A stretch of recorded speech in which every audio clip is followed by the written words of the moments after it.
आज आम कौन चाट बनामा। कौन चाट लगी आमर गाजर कटा है, छोट छोट कट कराई, तापर प्याज कटा है, तापर मटर चना किसी अच्छे, टमाटर छोट छोट पीस अच्छे, मिर्चा अच्छे, लंबा लंबा मिर्चा कटा है, आउ यहाँ हूँ शिमला मिर्चा के छोट छोट करी कटा है, आउ यहाँ हूँ लहसुन रसुण जेनटा कि यहाँ चुन चुन करी कटा है, यहाँ हूँ आमर कॉर्न आउ इति लगवा काश्मीरी मिर्च आउ मिर्चा पाउडर राग वाला चाट मसला स्वाद अनुसार निजर हिसाब लुण देवे। आउ हूँ 4 टेबल स्पून आमर तेल। यहाँ आमर कढ़ई बसीगला। कढ़ई बसला परे किसी बेल गरम होला परे तेलटा पकईदमा। तेल गरम होला परे एचिन प्याज पड़वा। प्याज और रसुण मिसिक पड़वा।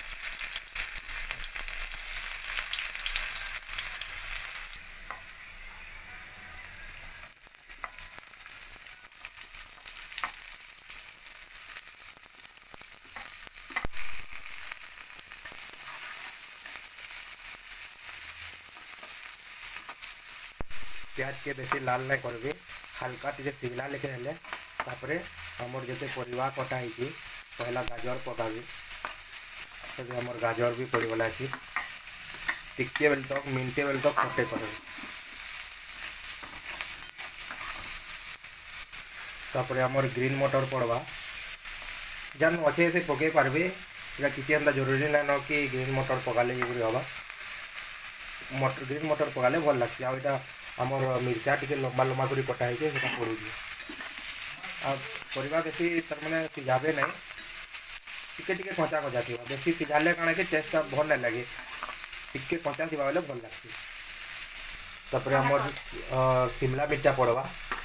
शिमला मिर्चा पड़वा इटा के भी बेसी नहीं 15 ରୁ 20 सेकेंड तक टिके खाली सटे कर देवे। तारपरे टमाटर पड़वा। तारपरे टमाटर पड़वा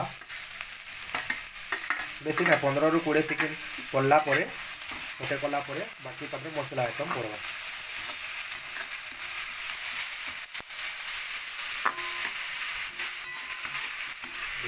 तापर आमर मसला सामान पड़वा। यहाँ चाट मसला कश्मीरी मिर्चा और मिर्चा पाउडर जेनटा टिके राग वाला और स्वाद अनुसार तुम लून पड़वा।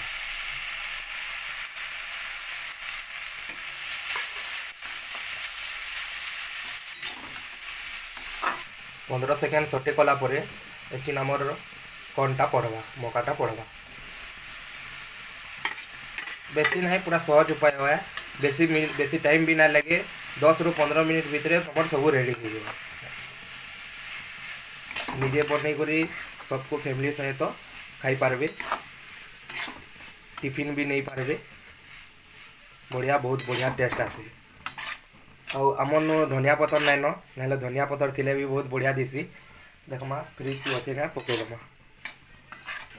तो हमर कंचाट प्रस्तुत हो गला। एचिन आम थाली रखिक डेकोरेट करमा धनिया पतर देकर आउ खाइमा सबको खुआमा।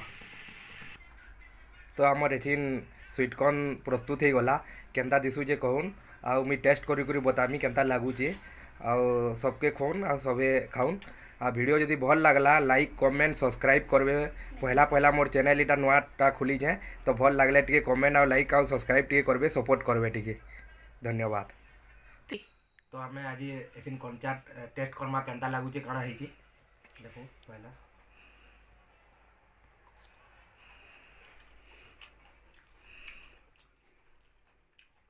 बहुत बढ़िया है, खाली राग टिके कमी है। मुझे जेहेतु राग टिके खाइसी बोले राग टिके ना मोर भाई मोर बहन राग ना कौन आउ मुझे राग खाइसी राग ना बाकी बहुत बढ़िया तो टेस्ट है। यहाँ आप चाहे नाश्ता खाई पारबे, रुटी संगे भी खाई पारबे, बहुत बढ़िया लगे। रुटी रे भी आराम से खाई पारबे।